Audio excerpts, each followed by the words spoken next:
અમરેલીમાં ભાજપની આંતરિક જૂથબંધીનો ભોગ બનેલી પાટીદાર યુવતીના મુદ્દે સુરત સહિત ગુજરાતમાં પડઘા પડી રહ્યા છે.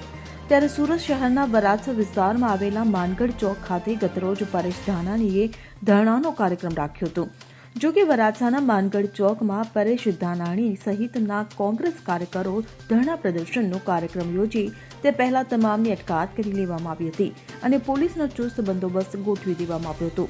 ત્યારે ધરણા પ્રદર્શનના કાર્યક્રમમાં માટે પોલીસ દ્વારા પરમિશન આપવામાં આવી ન હોવાથી પોલીસે પરેશ ધાનાણી, પ્રભાત દુધાત સહિતના 50થી વધુ કોંગ્રેસ કાર્યકરોની અટકાયત કરી હતી. ત્યારે હવે પરેશ ધાનાણી, પ્રતાપ દુધાત સહિત 50 જેટલા કાર્યકરોને ગત સાંજે જામીન પર મુક્ત કરવામાં આવ્યા હતા. આ દરમિયાન કોંગ્રેસ નેતાઓ દ્વારા આ મુદ્દે પોતાની લડત ચાલુ રાખવા આવશે હોવાનું જણાવ્યું હતું. Bureau report CN24 news.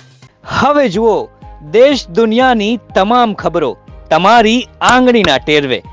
ઉઠાવો મોબાઈલ અને Google Play Store પરથી ડાઉનલોડ કરો અમારી CN24 ન્યૂઝ મોબાઈલ એપ.